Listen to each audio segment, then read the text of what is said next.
సాక్షిగా 6 మంది కోడల సాక్షిగా నన్నేమనవా చెప్పవా రారి రాయ్ నా 7 మంది కుమారుల సాక్షిగా 6 మంది కోడల సాక్షిగా నిన్ను మాత్రము ఏమనను ఎదురా తలారివాడా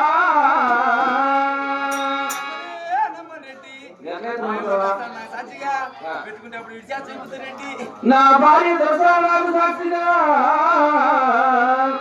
నిన్ను మాత్రము ఏమనను ఎదురా తలారివాడా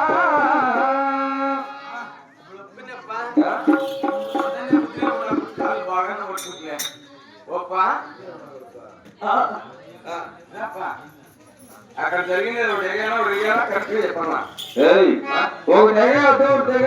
కళ వాళ్ళు ఏం చేశారు వాళ్ళకి ఏం చెప్పారు ఎందుకు లేవారు అటువంటి సమాచారం మాత్రమే తెలుసు వాళ్ళని అడిగినా కాబర్ నా కొక్క కలిగి నా కొక్క వద్దంటి పుట్టిన కొక్క ఎట్లా ఎట్లా మిసాలు మెడికే అంత పుట్టిన నీకా కలిగినారని అని నన్ను తిట్టినారప్ప నన్ను వాళ్ళు చెప్తారు చెప్తాను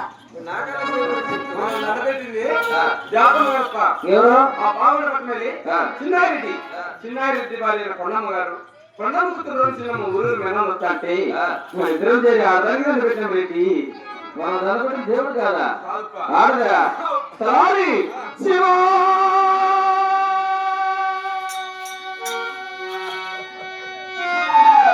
హర హర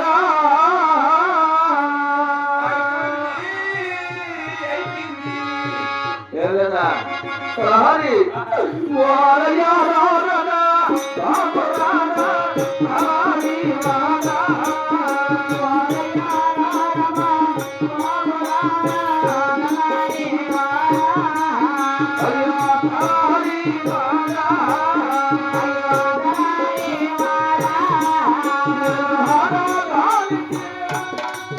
అయ్యో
ఎంత అన్యాయం చేసావురా, ఎంత మోసం చేసావురా.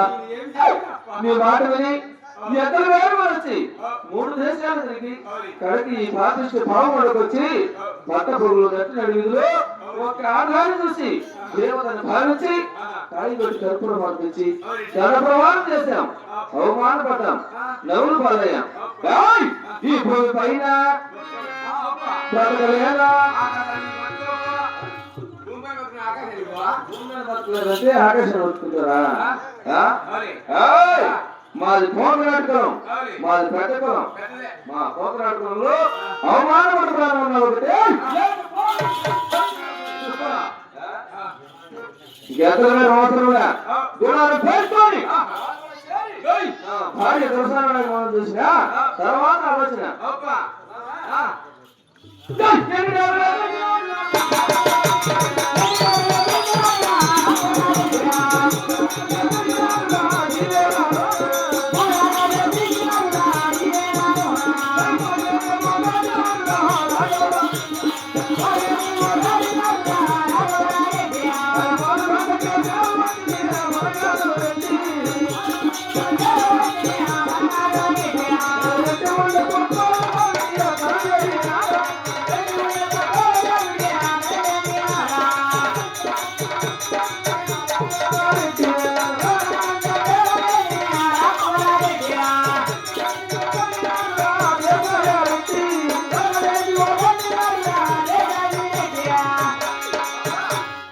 తిరిగి మన వాడుకొని మనం చేరుకుందాం. ఆ పాల్గొన్న పండుగలో అవమానపడే విషయము నీకు నాకు మీ అమ్మకు తప్ప ఈ వాడుకున్న పండుగలో ఎవరికి తెలియకూడదు. నాకు చిన్న సందేశం ఎవరికి నీకు చెప్పను. ఏదైతే ఊరికి తిరుగుతాడో అందరు చెప్తానే ఉంటాడు. అవునే సాగనిచ్చి కాబట్టి ఇంటింటికి పోయి ఓ పారి మాస్టర్ కూడా ఎత్తుకొస్తాడా, అప్పుడు ఓ పారి చెప్పొస్తాడా, మళ్ళా అంటే మళ్ళీ ఇక్కడ పరిశ్రమ పట్టిందా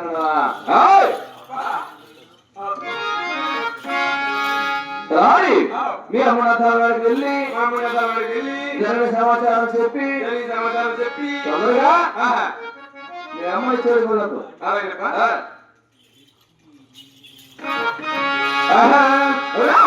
పువ్వులు మూగపాటలు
అమ్మా పెద్దమ్మా నాగమ్మక్క నువ్వు తొందరగా బయటకు వచ్చినావమ్మా మేము లోపలికి వెళ్ళిపోతాము.